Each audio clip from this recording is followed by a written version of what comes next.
The mystery begins without fire, without flood, without a sky falling dark or an ocean rising overnight, because around 1 million years ago, the Earth changed its climate forever, and almost no one, not even the planet itself, seemed to notice it happening.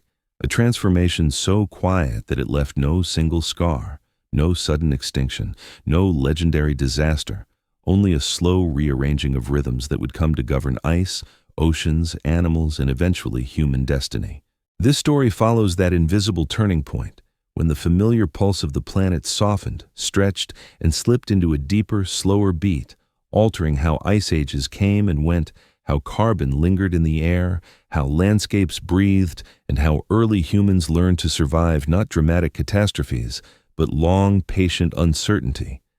And as the narrative unfolds, it traces the evidence hidden in sediments, ice, and stone, revealing how a silent climate shift reshaped the world we now think of as normal. Long before cities, long before agriculture, long before even modern humans existed, Earth moved to a rhythm that had been steady for hundreds of thousands of years, a rhythm paced largely by the tilt of the planet's axis, swinging gently every 41,000 years, nudging sunlight north and south, allowing ice sheets to grow and melt in a predictable pattern that glaciers followed like a calm, repeating breath.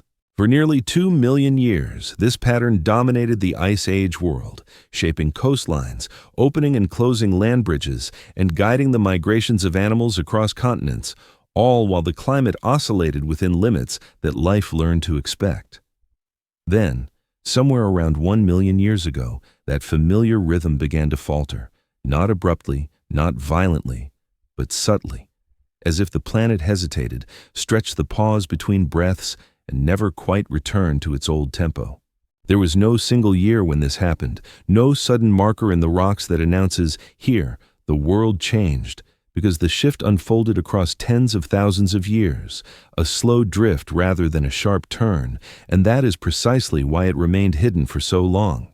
Ice sheets began to linger, refusing to melt completely during warm phases. Oceans absorbed and released heat differently, and the balance of carbon dioxide in the atmosphere crept downward by small but consequential amounts, changes so incremental that no individual generation of animals would have sensed them. Yet together, they rewired the planet's climate machinery. What had once been a relatively quick alternation between cold and warm phases started stretching into longer, deeper cold periods, punctuated by shorter, sometimes incomplete warm recoveries. This moment, now known to scientists as part of the mid-Pleistocene transition, was not discovered through dramatic fossils or obvious geological upheavals, but through patient reading of Earth's memory stored grain by grain on the ocean floor. Deep beneath the waves, microscopic shells of plankton settled year after year, carrying within them chemical fingerprints of temperature and ice volume. And when researchers eventually drilled long cylinders of sediment from the seabed, they found a story written not in words but in ratios of oxygen isotopes, quietly revealing when ice expanded, when it retreated, and how those cycles slowly changed character. It was there, in those faint oscillations, that the old 41,000-year rhythm weakened, and a new, roughly 100,000-year pulse began to dominate, long before anyone knew to look for it. What makes this shift especially unsettling is that it did not align neatly with changes in Earth's orbit, which remained largely the same, suggesting that something internal to the climate system itself had crossed a threshold. Ice sheets grew large enough that they no longer behaved like temporary winter coats for the planet, but more like long-term memory banks, reflecting sunlight, cooling the air above them, and reinforcing their own survival. Once ice reached a certain size, it became harder to remove, and the climate system began to favor long glacial states over quick returns to warmth, as if the planet had learned a new habit and found it difficult to break. The oceans played their own quiet role in this transformation, acting as both buffer and amplifier, absorbing carbon dioxide during colder periods and releasing it during warmer ones. But as global temperatures gradually cooled, the deep oceans stored more carbon for longer stretches of time, reducing atmospheric concentrations just enough to tip the balance further toward ice persistence. These were not dramatic swings, not the kind that would make headlines even if humans had been there to record them, but small adjustments accumulating over vast spans of time, the climate equivalent of a clock slowly losing a second every day until, after centuries, it no longer tells the same hour. On land, the effects unfolded unevenly, almost lazily. As grasslands expanded in some regions, forests retreated in others, and seasonal patterns grew more pronounced, forcing animals to adapt through flexibility rather than sudden innovation. Migration routes shifted, food sources became more variable, and survival increasingly favored species capable of enduring longer periods of scarcity, a subtle pressure that reshaped ecosystems without triggering mass extinctions. Life did not collapse. It adjusted, quietly, patiently, much like the climate itself. Early humans were part of this world, though they could not have known it, living through generations where the environment felt broadly familiar, yet increasingly unpredictable, where warm phases did not always restore landscapes to what elders remembered, and where cold periods lingered just a little longer than expected. These pressures did not demand immediate transformation, but they rewarded endurance, cooperation, and the gradual refinement of tools and behaviors that could buffer against long-term uncertainty rather than short-term crisis. This is why the silent climate shift matters, not because it destroyed worlds, but because it reshaped the conditions under which worlds would later rise, establishing the deep background rhythm that still governs ice ages today. The planet did not announce this change with thunder or flame. It whispered it through sediments, ice, and time itself, leaving behind a mystery that only patient listening could uncover. And as the story continues, that whisper grows clearer, revealing how a quiet moment 1 million years ago still echoes through the climate we inhabit now. The world before this turning point moved with a steadiness that, in hindsight, feels almost gentle, a planet accustomed to change but not yet committed to extremes, where cold and warmth took turns like seasons drawn out across millennia, and life learned their timing the way a sleeper learns the rhythm of night and dawn. For hundreds of thousands of years, prior to 1 million years ago, Earth's climate followed a pattern dominated by the tilt of its axis, a slow wobble that altered how sunlight fell across the hemispheres, strengthening summers at times, weakening them at others, and guiding ice sheets in their advance and retreat. These cycles, lasting about 41,000 years each, were reliable enough that ice rarely overstayed its welcome, melting back substantially during warm phases and allowing ecosystems to reset. During this earlier Ice Age world, glaciers expanded across northern continents but seldom reached the immense thicknesses seen later, spreading like cautious visitors rather than permanent residents. Ice sheets flowed and receded across North America and Eurasia, carving valleys and depositing sediments, yet they remained responsive to summer warmth, which arrived often enough and strong enough to dismantle them before they grew too stubborn. Sea levels rose and fell accordingly, sometimes exposing continental shelves and land bridges, sometimes drowning them again. But the swings were moderate by later standards, usually within a range that coastal ecosystems and migrating animals could track and survive. The oceans, vast and patient, acted as regulators during this time, absorbing heat during warm phases and releasing it during cold ones, smoothing out the planet's temperature extremes. Currents circulated nutrients and warmth across the globe, supporting rich marine ecosystems whose remains now rest as layered archives beneath the seafloor. Chemical signals locked within the shells of tiny plankton show that while temperatures fluctuated, they did so within a relatively narrow band, allowing marine life to adapt without constant reinvention.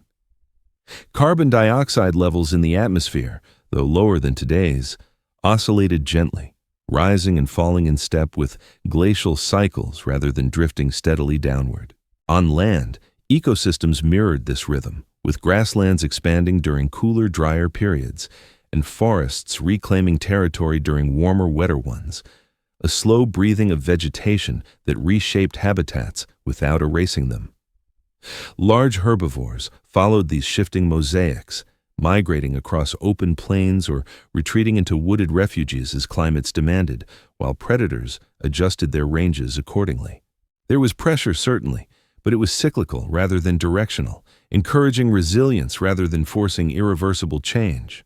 Early members of the genus Homo inhabited this world of repeating patterns, their lives shaped by landscapes that changed, but always changed back.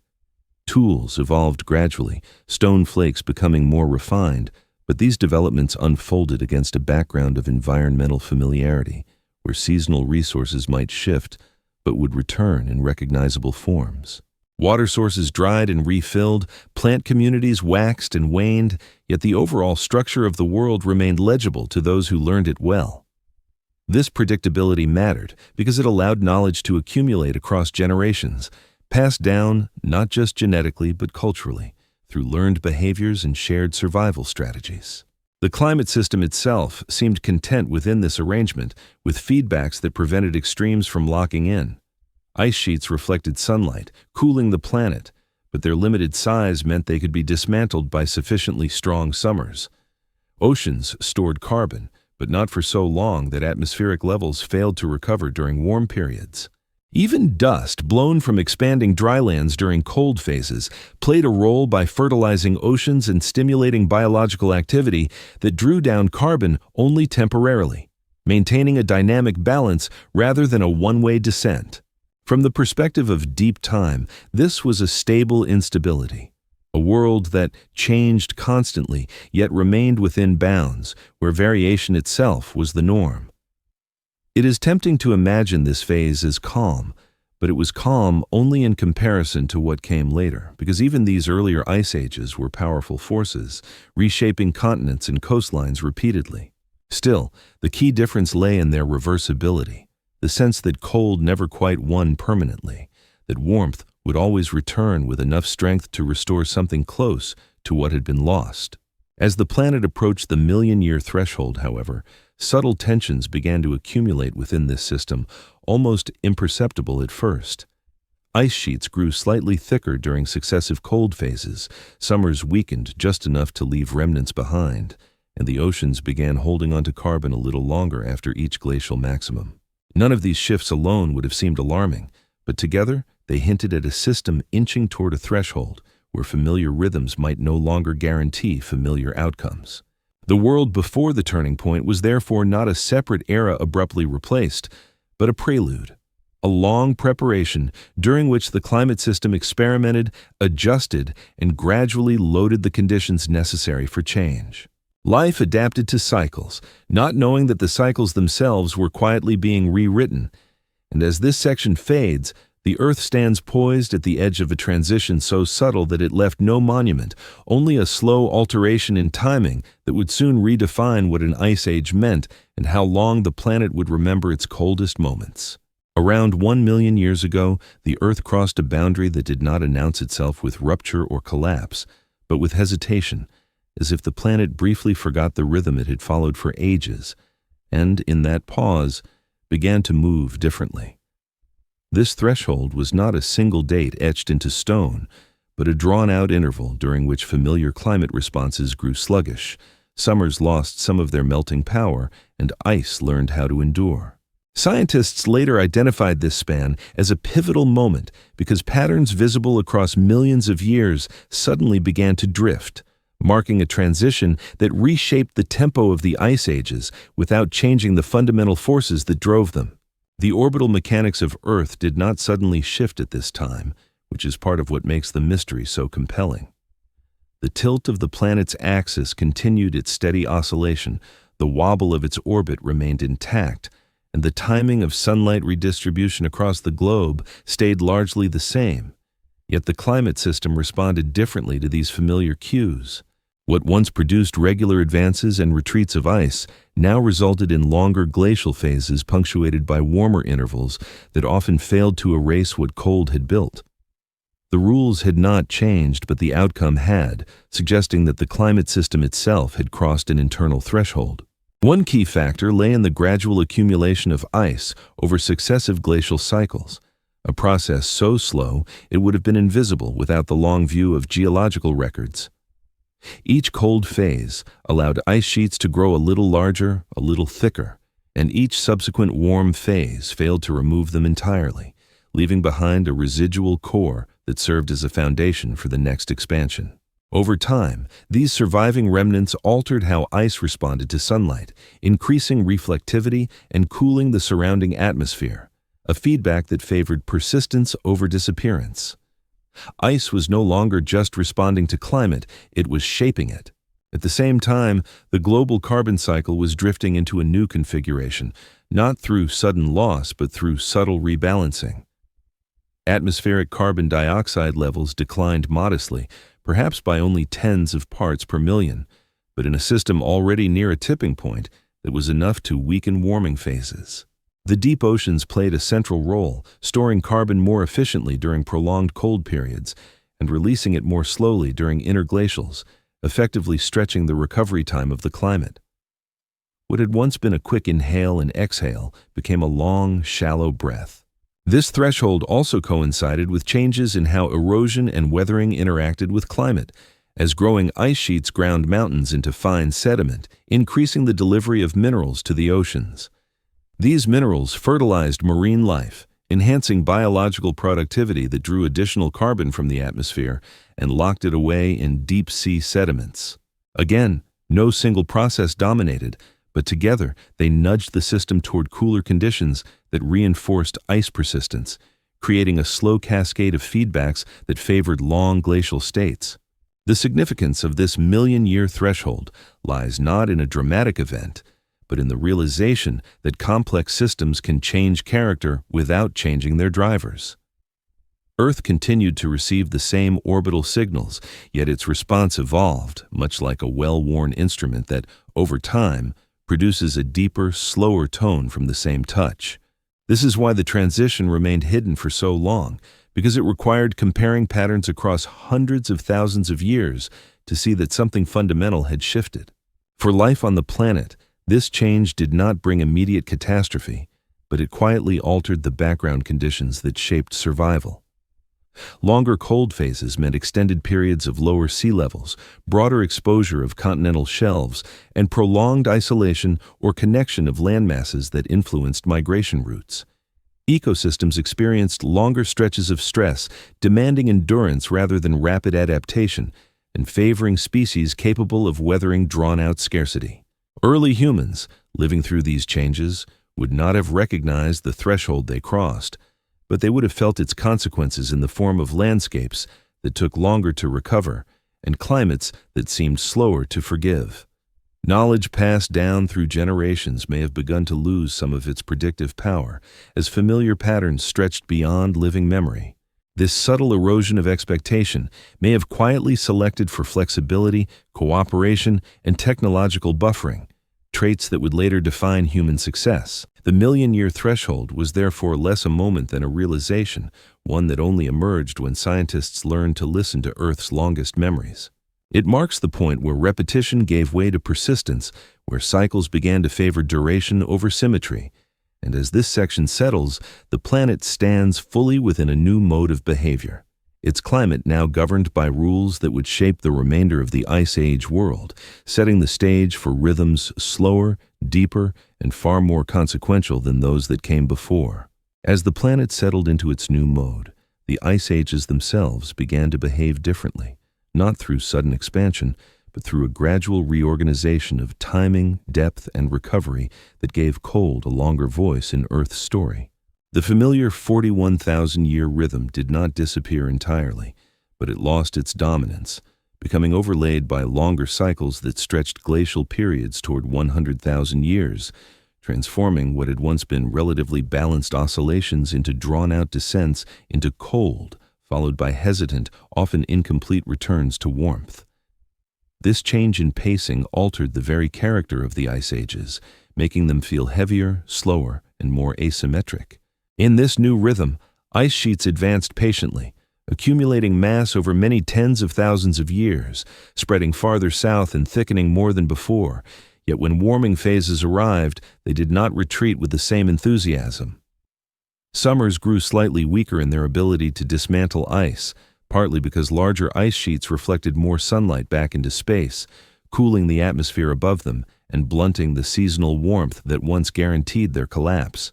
As a result, each interglacial became less a full reset and more a partial reprieve, leaving behind icy foundations that ensured the next glaciation would begin from a higher baseline. The asymmetry of these cycles became one of their defining features, with slow, steady glacial buildup contrasted by relatively rapid, sometimes abrupt warming events that nonetheless fell short of erasing the accumulated ice. This pattern, visible in deep-sea oxygen isotope records, reveals ice volumes climbing gradually and then dropping sharply, like a long, shallow slope followed by a steep descent, only to begin climbing again before fully reaching previous warm extremes. The climate system had learned how to store cold, releasing it reluctantly, and this storage altered how energy moved through the planet. Ocean circulation played a crucial role in reinforcing this new rhythm as prolonged glacial periods changed the formation of deep water masses and slowed the exchange of heat between the surface and the depths. Colder, saltier waters sank more efficiently, locking heat and carbon into the abyss for extended periods, while surface waters cooled, reinforcing ice growth on land. These changes created a feedback loop in which long glacial phases strengthened ocean stratification, which in turn favored continued cooling and delayed recovery. Atmospheric carbon dioxide tracked these changes closely, declining during extended cold periods and rising during warmer intervals, but with a lag that grew more pronounced as cycles lengthened. The slower release of carbon during interglacials meant that warming phases often peaked at lower temperatures than in earlier cycles, limiting their ability to reverse glaciation fully.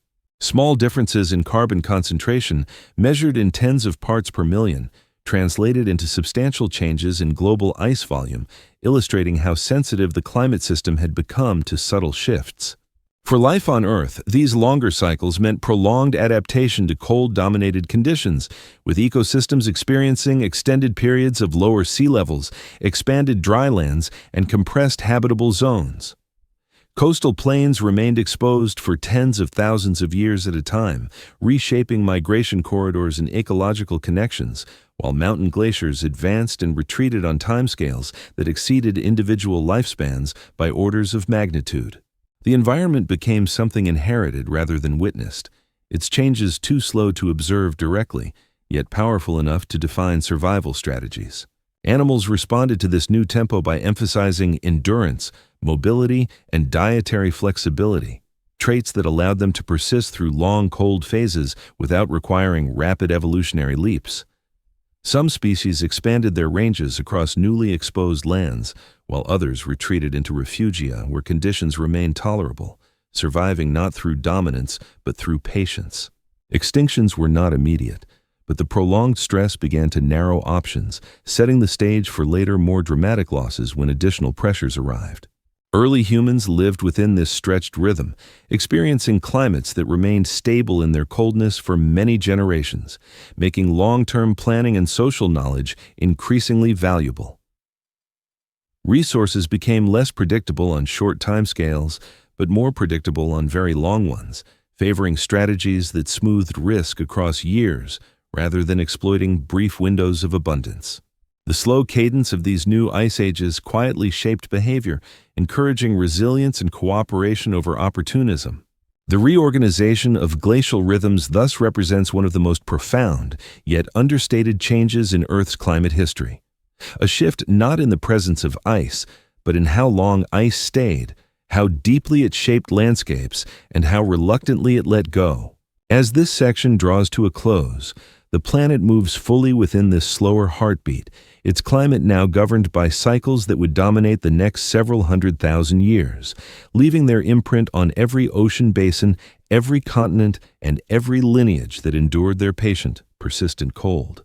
The shift did not earn its name until long after it had passed, because only with distance did scientists realize that the planet had undergone what is now called the mid-Pleistocene transition, a reorganization so subtle that it hid in plain sight for decades, buried beneath assumptions about orbital cycles and ice age regularity. Early researchers noticed that something felt off when comparing older glacial records to younger ones. But the difference was easy to dismiss, a statistical oddity or a quirk of incomplete data, until longer and more precise climate archives made it impossible to ignore that Earth's behavior had changed its character without changing its external drivers. The recognition of this transition emerged gradually as drilling technology improved and scientists began extracting longer sediment cores from the deep ocean floor, reaching back millions of years into the planet's climatic memory. These cylindrical records revealed repeating patterns of oxygen isotopes, chemical signatures that reflect the balance between lighter and heavier forms of oxygen locked in ice sheets versus seawater. When plotted across time, these records showed a striking transformation, with earlier cycles clustering tightly around 41,000-year intervals, and later ones stretching toward much longer durations, accompanied by deeper glacial extremes. The pattern was unmistakable once enough data points existed to see it. What puzzled researchers most was that the orbital parameters of Earth, the slow variations in tilt, precession, and eccentricity that influence solar radiation, had not undergone a corresponding shift at that time. The 41,000-year tilt cycle continued unchanged, yet the climate response increasingly favored the longer, roughly 100,000-year eccentricity rhythm, a component of Earth's orbit that changes the shape of its path around the Sun, but only weakly affects incoming energy. This mismatch suggested that the climate system had become more sensitive to internal feedbacks than to the primary orbital signal that once dominated it. To explain this, scientists turned inward, examining how ice sheets, oceans, and the carbon cycle might interact differently once certain thresholds were crossed. Ice sheets, in particular, emerged as key players because their size and geometry influence not only reflectivity, but also how they interact with the bedrock beneath them. As ice thickened over successive cycles, it depressed the crust below, altering ice flow dynamics and making it harder for warming phases to destabilize the entire mass. The system developed inertia, a resistance to change that favored long-lasting glacial states. At the same time, the oceans revealed their own evolving role, with evidence suggesting changes in circulation patterns that enhance the storage of carbon and heat in deep waters. During prolonged cold periods, the formation of dense sinking water masses increased, sequestering carbon dioxide away from the atmosphere for extended durations. This meant that even when orbital conditions favored warming, the atmospheric response lagged, preventing full recovery to earlier interglacial warmth. The oceans had become quieter, deeper reservoirs of climate memory. Another line of evidence came from dust, fine mineral particles blown from expanding deserts during glacial phases and deposited across oceans and ice sheets. These dust layers, preserved in sediments and ice cores, increased in frequency and intensity after the transition, indicating more extensive drylands and stronger winds. Dust fertilized marine ecosystems, stimulating biological productivity that drew additional carbon from the atmosphere, further reinforcing cooling. This created a feedback loop in which colder climates produced more dust, which in turn promoted conditions that sustained the cold. The mid-Pleistocene transition thus came into focus not as a singular event, but as a systems-level reorganization, where multiple components of Earth's climate began interacting in a new way. No single factor was sufficient on its own, but together they nudged the planet into a state where long glacial cycles became the norm.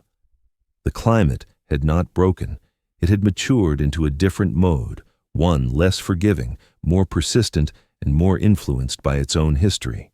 This realization changed how scientists understood ice ages altogether, shifting the narrative from simple orbital forcing to a more complex interplay of feedbacks and thresholds.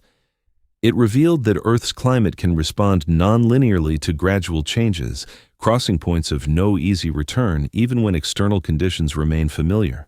The mid-Pleistocene transition became a reminder that stability in forcing does not guarantee stability in response, a lesson written slowly across hundreds of thousands of years. For life on Earth, this reorganization mattered not because it introduced new extremes overnight, but because it altered the duration and predictability of environmental states.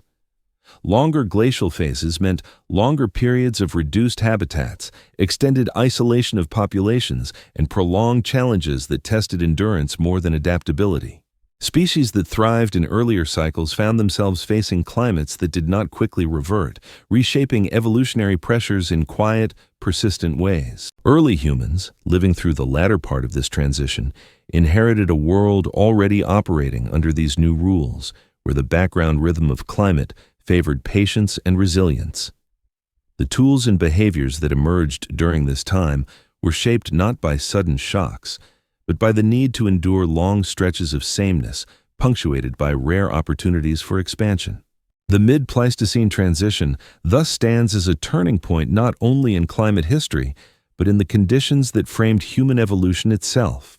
As this section fades, the transition settles fully into Earth's past, no longer a mystery of whether it occurred, but a question of how its legacy continues to shape the planet's present. The climate system had learned a new way of moving through time, and everything that followed, from ice sheets to oceans to human societies yet unborn, would inherit the consequences of that quiet lesson.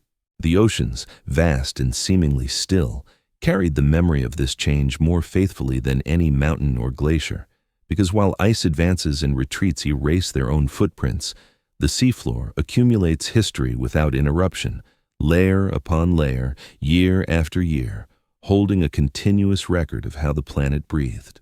Long before humans learned to read these archives, the oceans were quietly writing them, encoding temperature, ice volume, and chemistry into microscopic shells that drifted downward after death and settled into the dark, cold silence of the deep.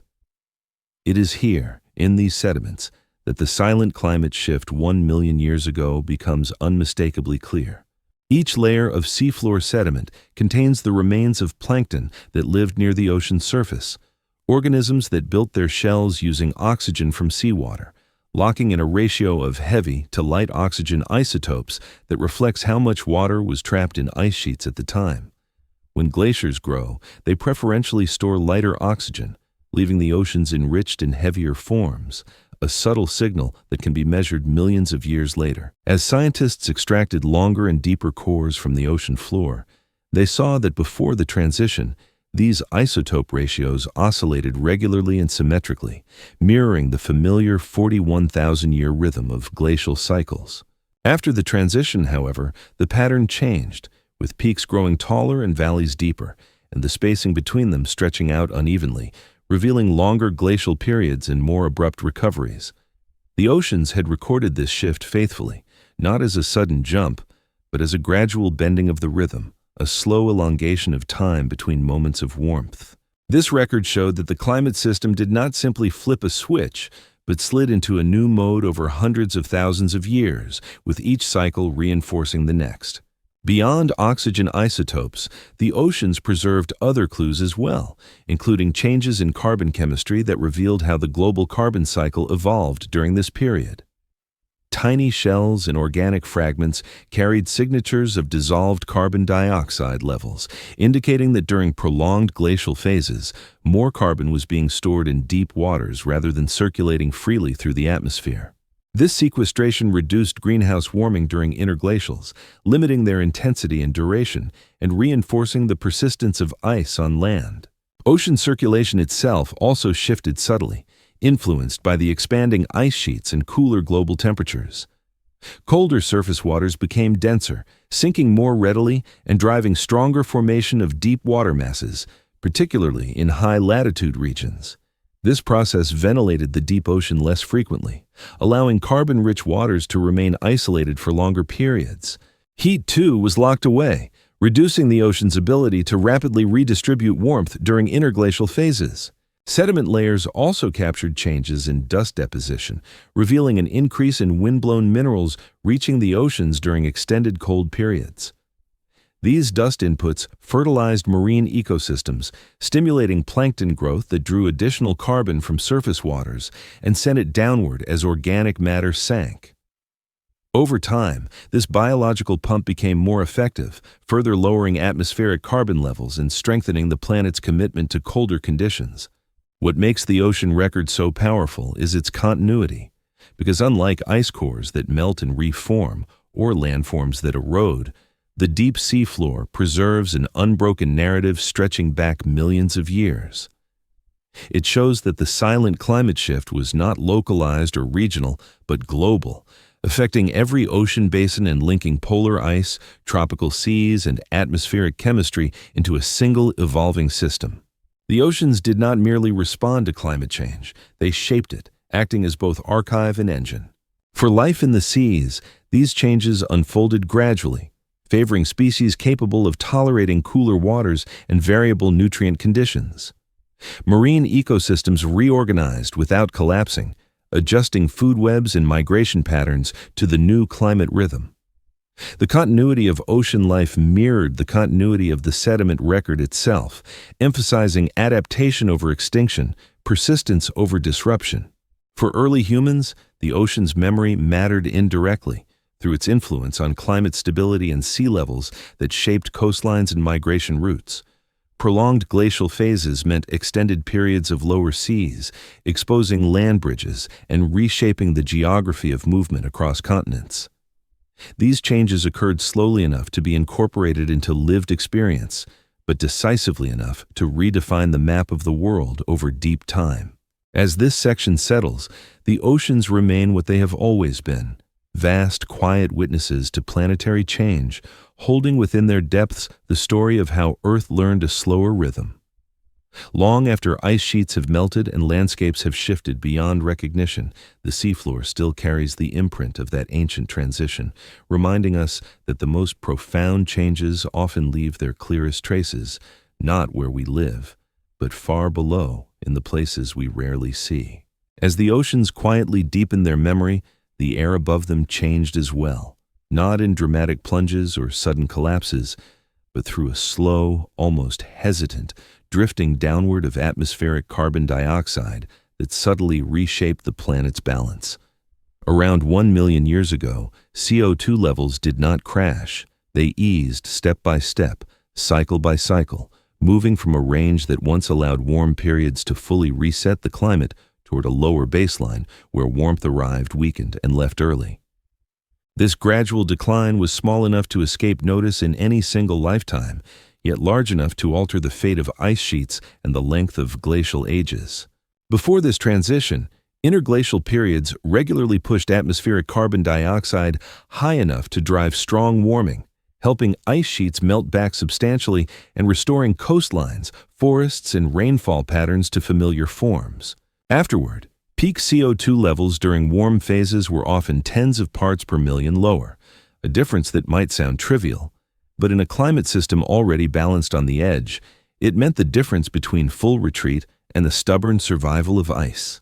Each interglacial became slightly weaker than the last, and over time, these small deficits accumulated into a fundamentally different climate rhythm. The mechanisms behind this drift were not singular, but layered, involving interactions between oceans, ice, dust, and life itself. Prolonged cold periods enhanced the ability of deep oceans to store carbon, as slower circulation trapped CO2-rich waters below the surface for longer spans. At the same time, colder conditions expanded dry regions on land, increasing dust transport to the oceans, where iron-rich particles fertilized plankton blooms that drew carbon from surface waters and carried it into the depths when they died. The atmosphere lost carbon not because it was destroyed, but because it was patiently hidden away. Weathering processes also played a role, as advancing glaciers ground rock into fine particles, accelerating chemical reactions that consumed carbon dioxide over geological timescales. Meltwater carried these minerals to the seas, where they contributed to long-term carbon burial in sediments. Again, the effect was incremental but persistent, reinforcing the slow downward drift that weakened the climate's ability to rebound during warm phases. What made this decline especially influential was its timing, because it coincided with ice sheets reaching sizes where they could capitalize on even slight reductions in greenhouse warming.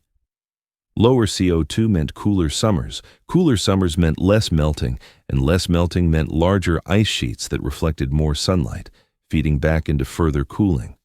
The atmosphere, oceans, and ice became locked into a quiet partnership, each reinforcing the others without any single dramatic trigger. For ecosystems on land, the consequences were subtle but far-reaching, as longer cold periods and cooler interglacials reshaped vegetation patterns and water availability.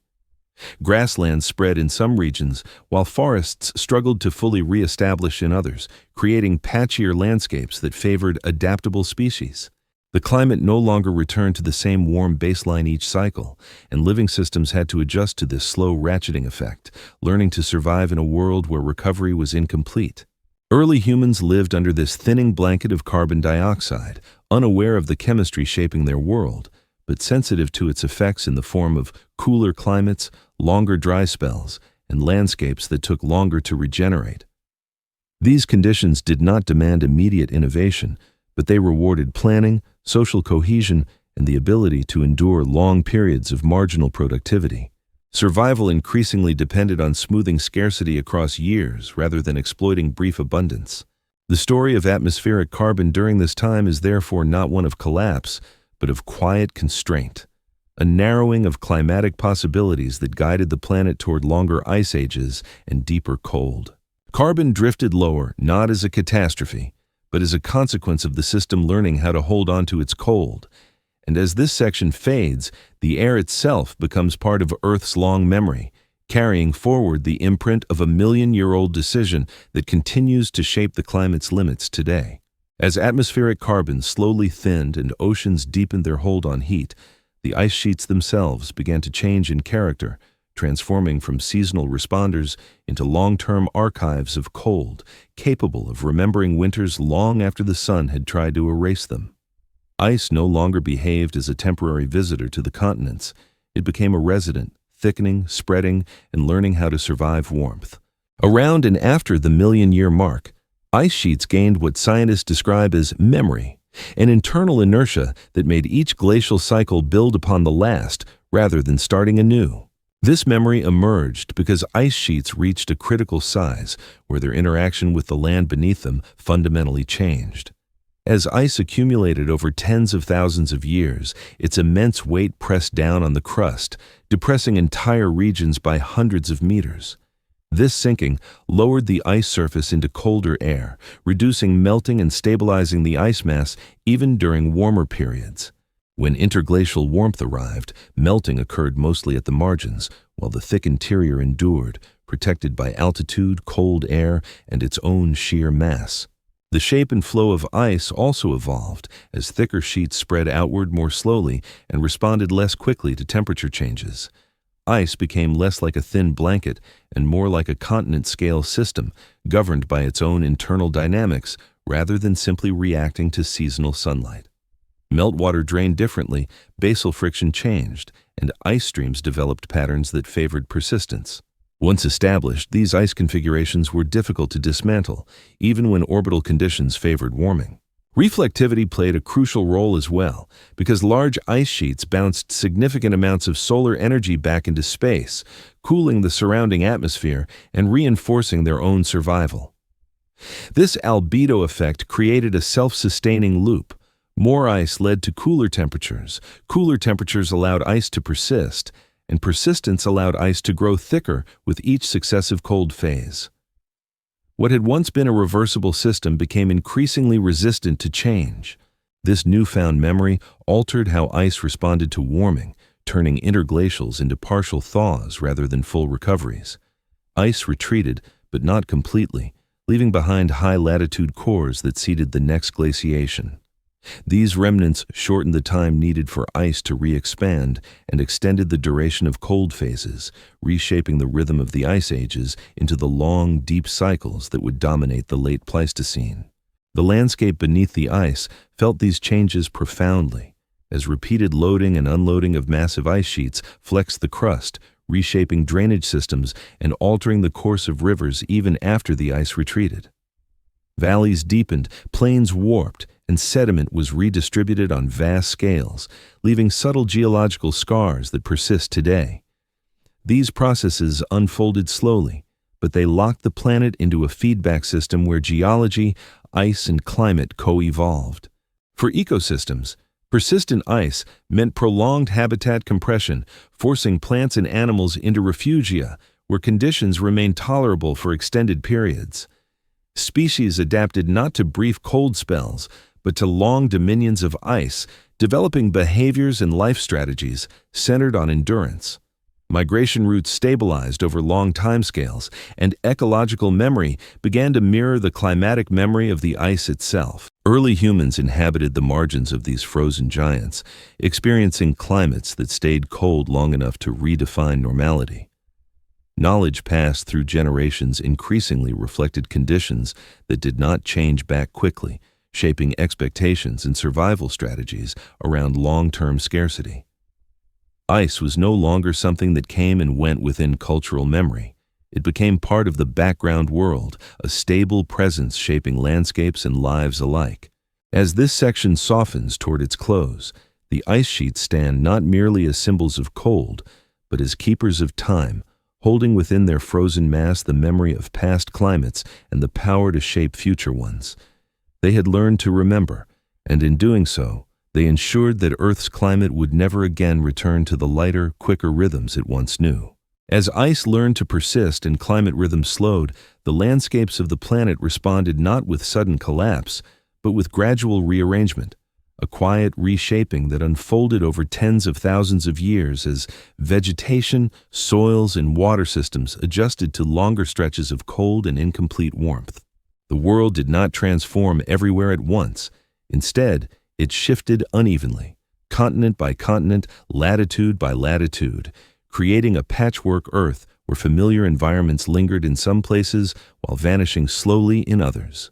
In the higher latitudes, advancing ice sheets compressed ecosystems southward, squeezing forests into narrower bands and replacing them with tundra and steppe that stretched across vast regions for far longer than in earlier cycles.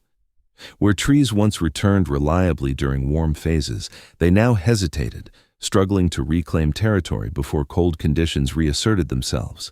This delay altered soil development, nutrient cycling, and the structure of plant communities, favoring hardy grasses and shrubs adapted to cooler, drier climates over forests that required longer, warmer recoveries. In the mid-latitudes, the effects were more subtle but no less consequential, as seasonal patterns grew sharper and more prolonged. Winters lengthened, summers cooled, and precipitation became more variable, reshaping river systems and wetlands that depended on consistent meltwater and rainfall. Some rivers cut deeper channels as glacial melt pulses arrived irregularly, while others shrank or disappeared during extended dry phases, leaving behind empty valleys that told of water once expected but no longer guaranteed. Tropical regions did not escape these changes, despite their distance from ice, because global climate operates as a connected system. Cooler oceans altered atmospheric circulation, shifting monsoon patterns and weakening rainfall in some areas while intensifying it in others. Forests fragmented, breaking into mosaics of woodland and grassland that expanded and contracted with each cycle, but never quite returned to earlier configurations. These changes influenced biodiversity not through mass extinction, but through isolation, as populations became separated by expanding dry corridors or contracting forest refuges. Deserts expanded quietly during prolonged glacial phases, not always through dramatic dune formation, but through creeping aridity that reduced vegetation cover and exposed soils to wind erosion.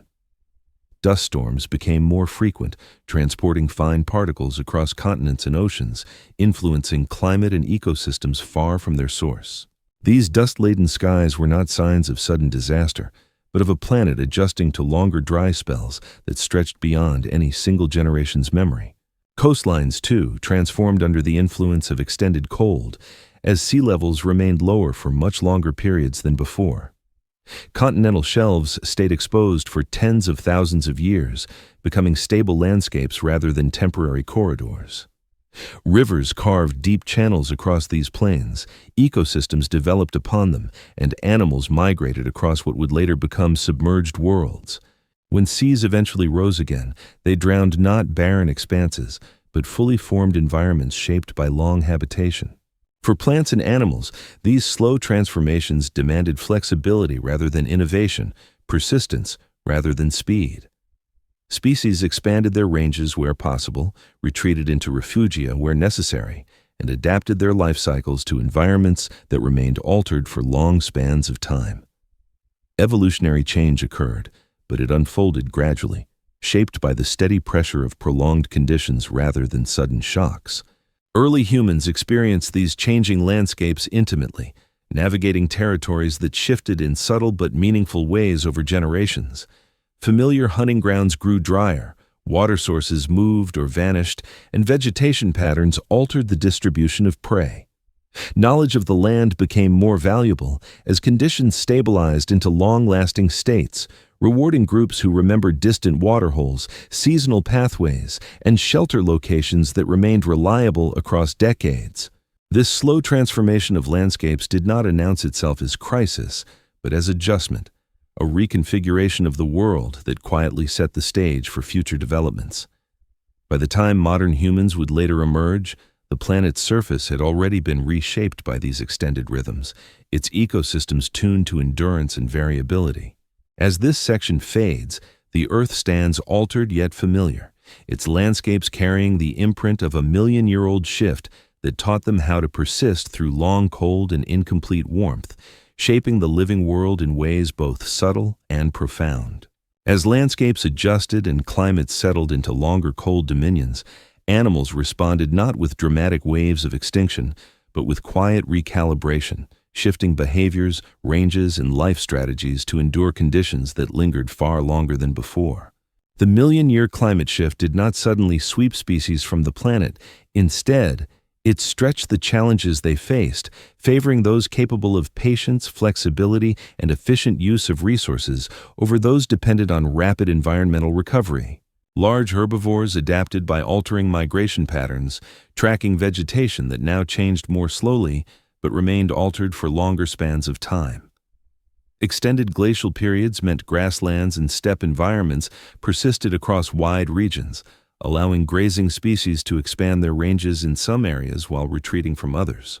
These animals learned landscapes that stayed open and dry for tens of thousands of years, shaping herd movements that followed stable corridors rather than fleeting seasonal opportunities. Predators adjusted in turn, following prey across newly exposed plains and adapting hunting strategies to open environments where cover was sparse and long-distance tracking became essential. Extended cold phases favored endurance hunters and social cooperation, traits that improved success in vast open terrains. The absence of rapid environmental reversals meant that learned behaviors remained relevant across generations, reinforcing strategies that worked over long timescales rather than those optimized for short-lived conditions.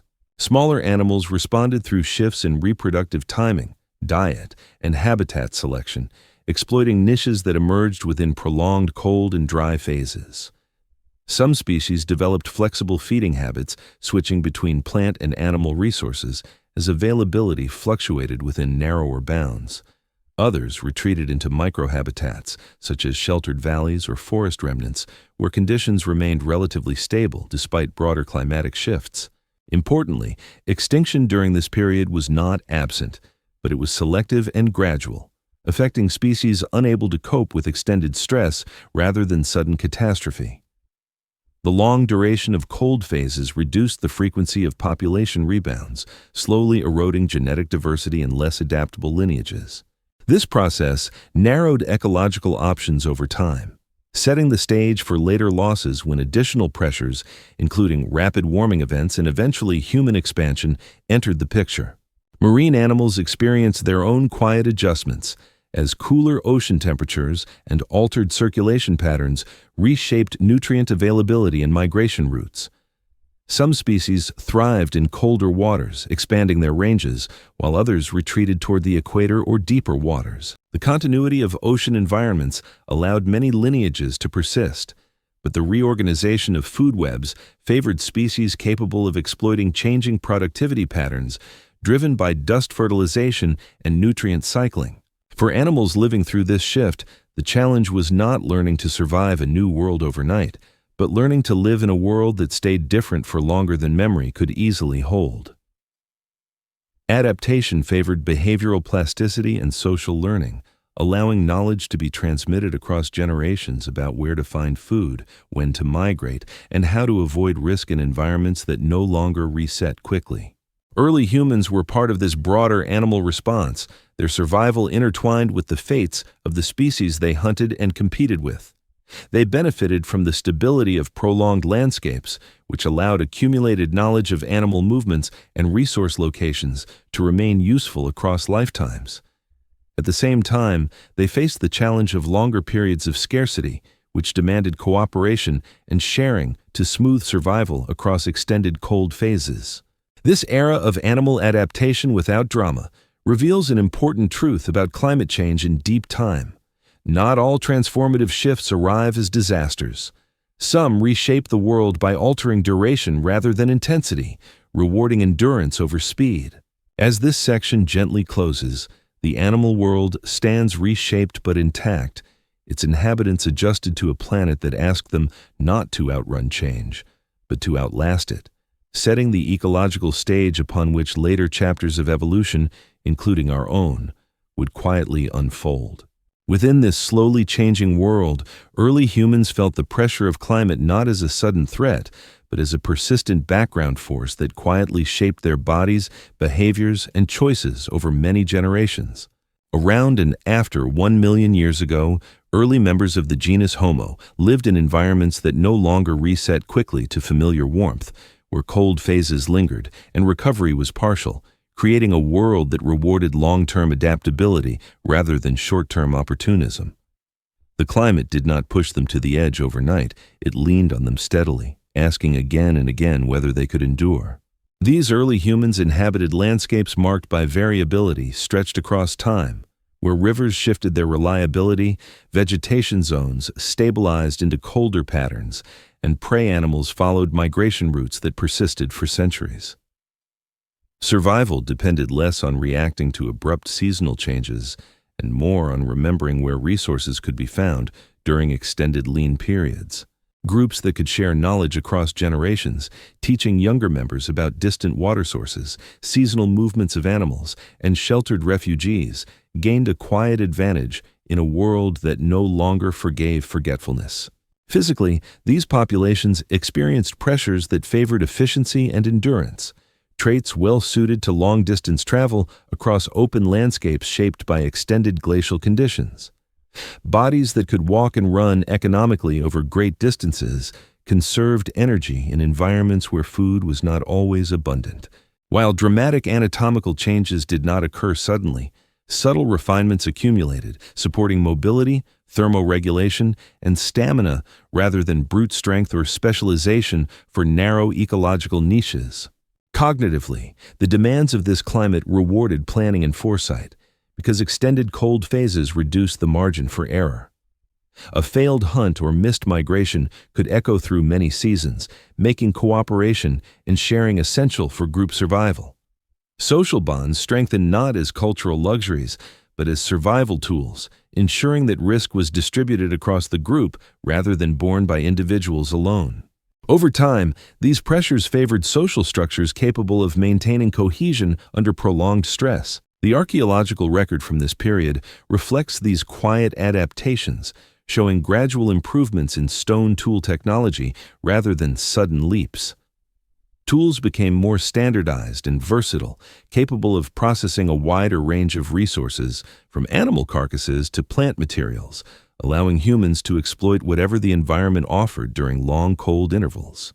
This versatility mattered in a climate where specialization could be risky, because favored resources might remain scarce for generations. Fire, though not yet fully controlled in all regions, began to play an increasingly important role as a buffer against cold and a tool for expanding dietary options.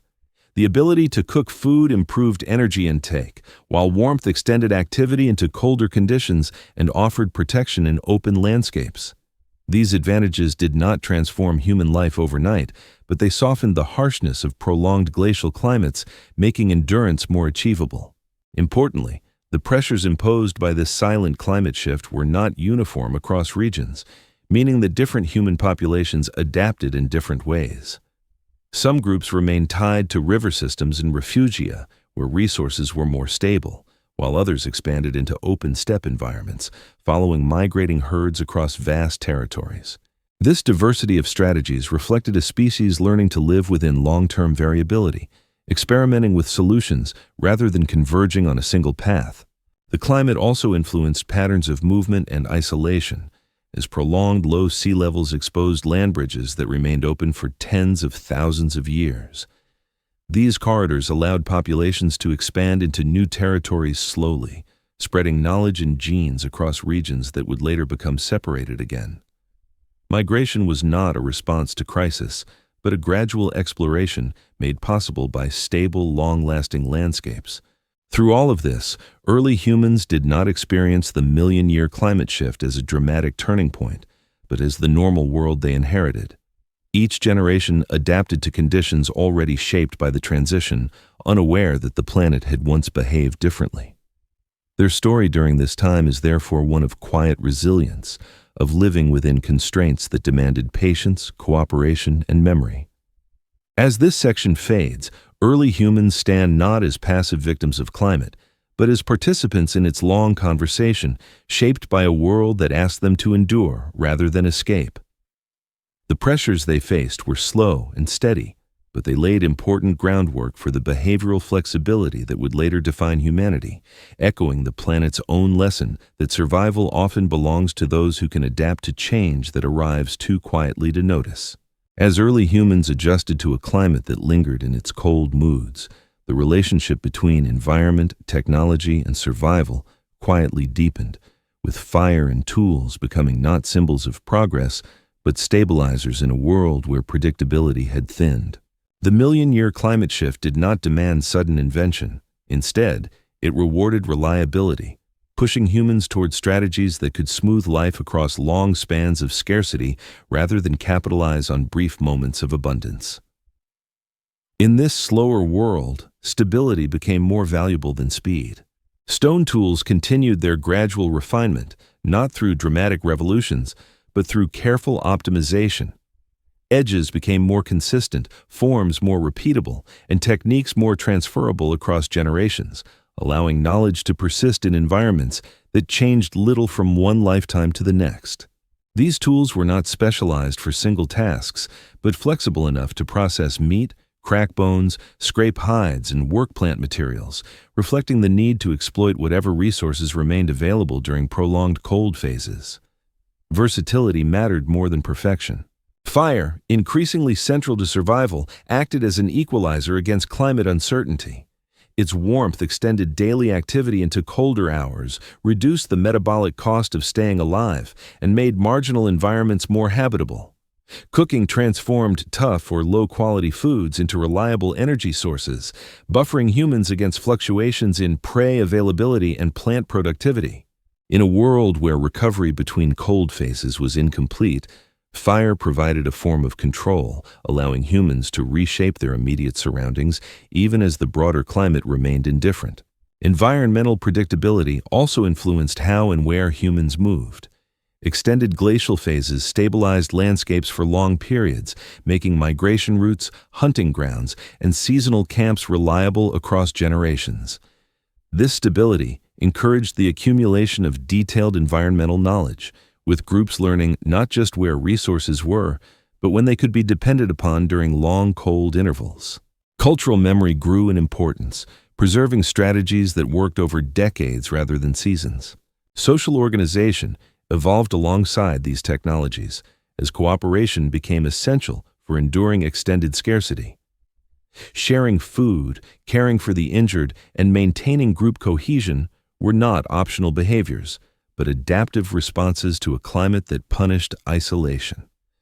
Fire gatherings became centers of social exchange, reinforcing bonds and transmitting knowledge in environments where learning from elders could mean the difference between survival and failure.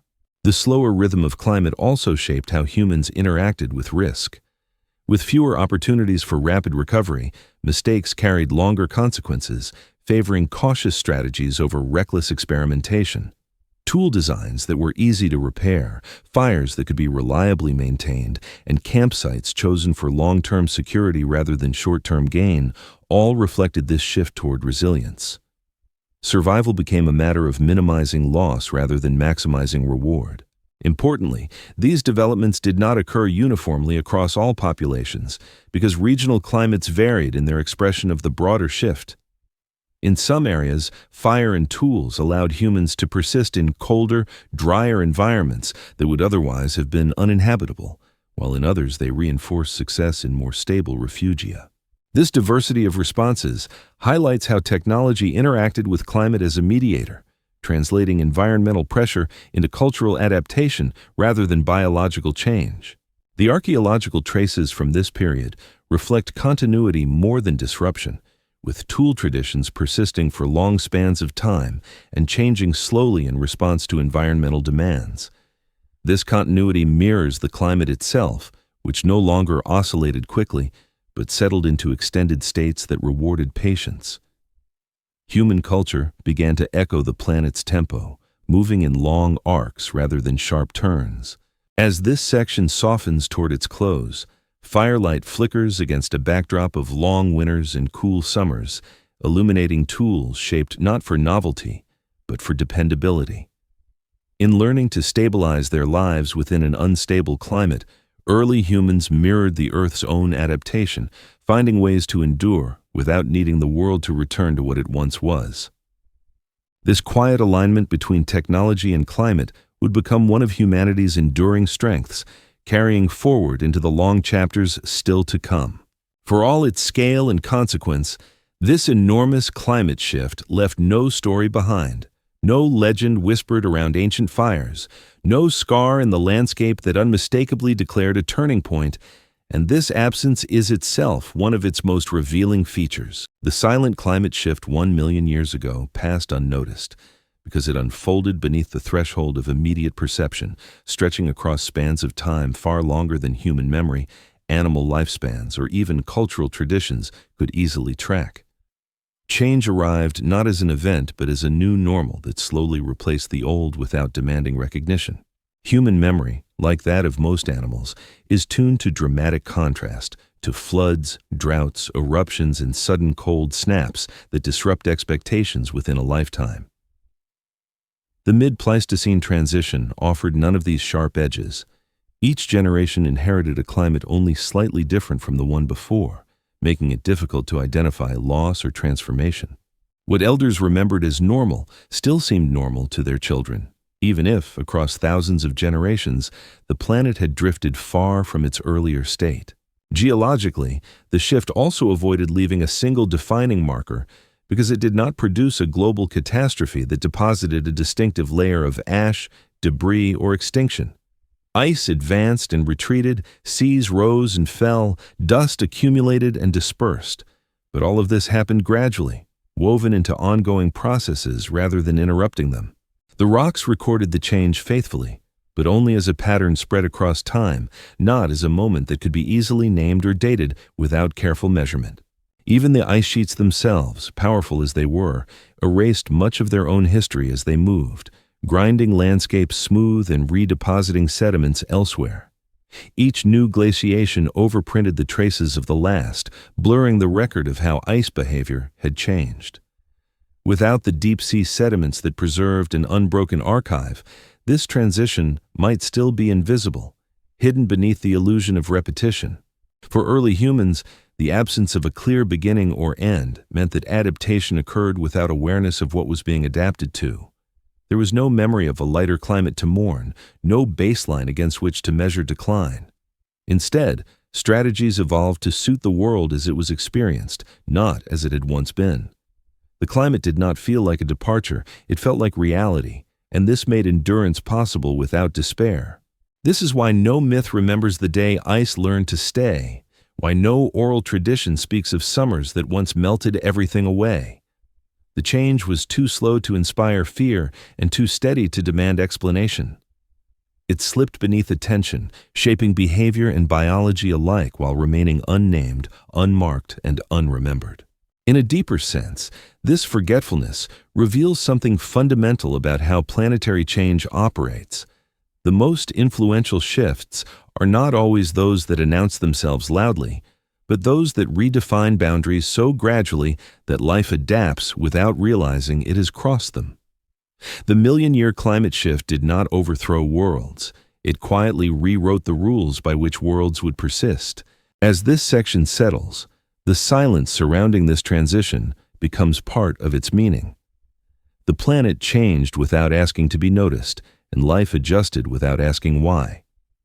What remains is not a story told, but a pattern lived, a reminder that some of the forces shaping existence are too slow to be witnessed, yet too powerful to be escaped, carrying their influence forward in ways that only time itself can fully reveal. By the time this quiet transformation had fully settled, the planet had entered a new normal so stable in its slowness that it would persist for hundreds of thousands of years, shaping every ice age that followed and establishing the climatic framework still recognizable today. The Earth now moved to a deeper, heavier rhythm, where long glacial dominions became the rule rather than the exception, and warmth arrived not as a full restoration, but as a brief easing of cold. This was no temporary phase. It was a reorganization that locked the climate system into patterns that would endure well beyond the lives of any species experiencing them.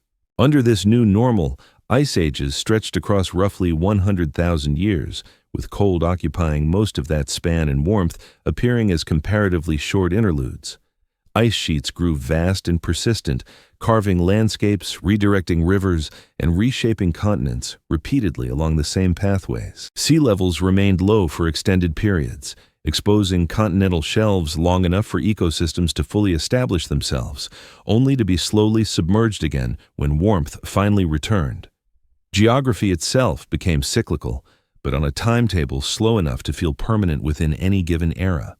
The oceans adapted to this rhythm as well, becoming long-term reservoirs of cold and carbon that moderated change while reinforcing its direction.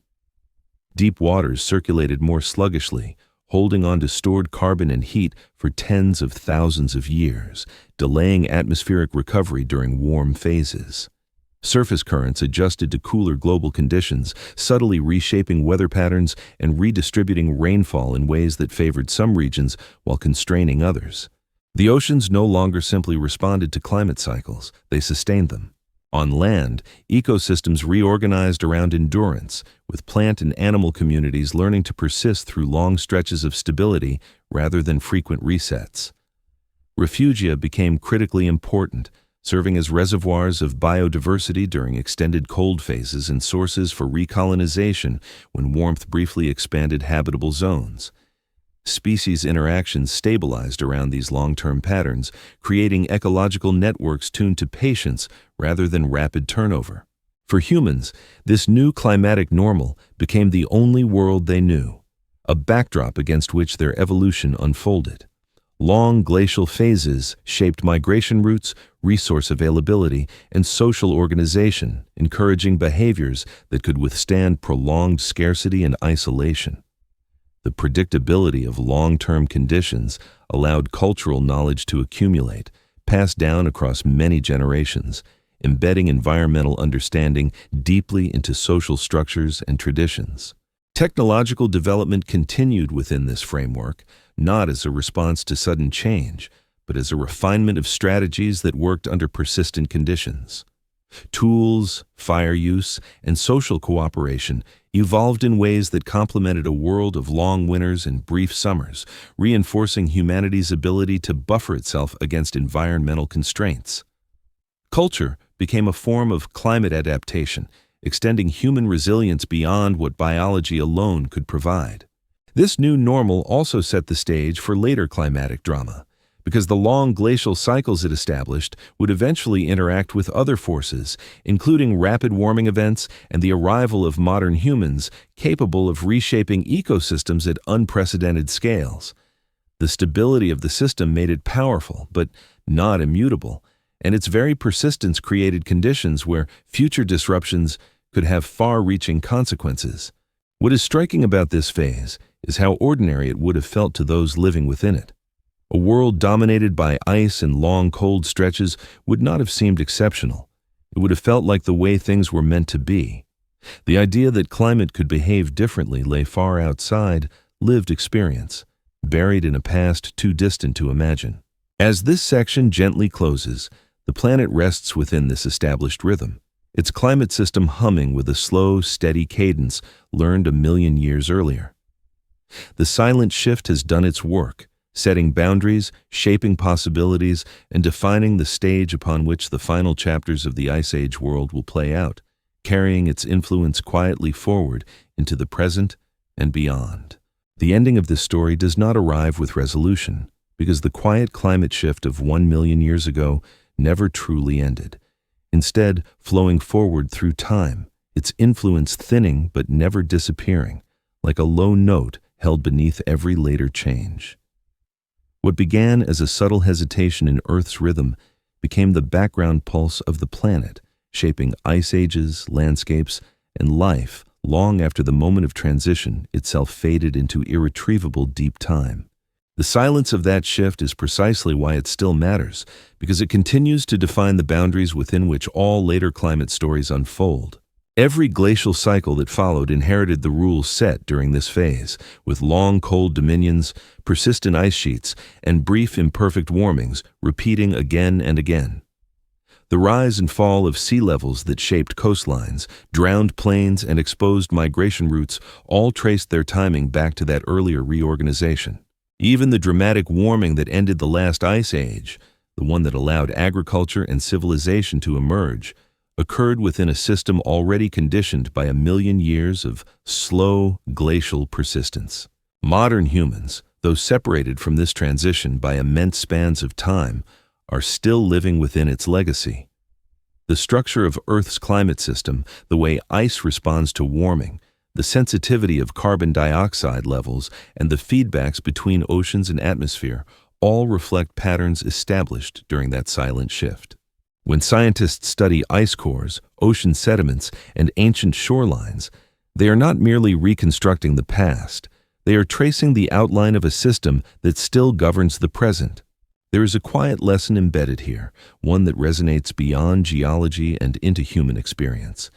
The most consequential changes do not always announce themselves, and the forces that shape destinies often operate beneath attention, altering conditions slowly until the old world is gone and a new one feels inevitable. Life adapts not because it understands these shifts, but because it must, finding stability within instability and continuity within change. For early humans, the endurance learned during this long climatic phase laid foundations for later success, embedding flexibility, cooperation, and technological buffering deep within human culture.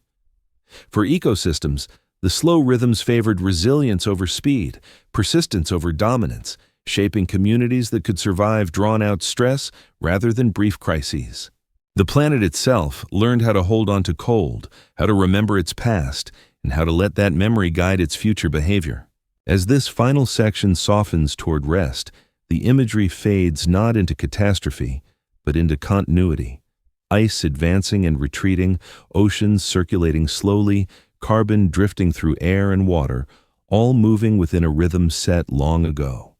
The silent climate shift does not ask to be remembered, because it does not belong to a moment, but to a pattern, one that still hums beneath the noise of the modern world. And so the story ends where it began, not with an event, but with a realization that Earth's greatest transformations often occur quietly, beyond the scale of individual lives, shaping the conditions of existence without ever raising their voice. In listening to that silence, in acknowledging the slow forces that guide the planet, there's a sense of calm, a reminder that change is not always violent, and that endurance, whether of ice, oceans, or life itself, is often built one patient moment at a time, stretching gently across the vast, unbroken sleep of time.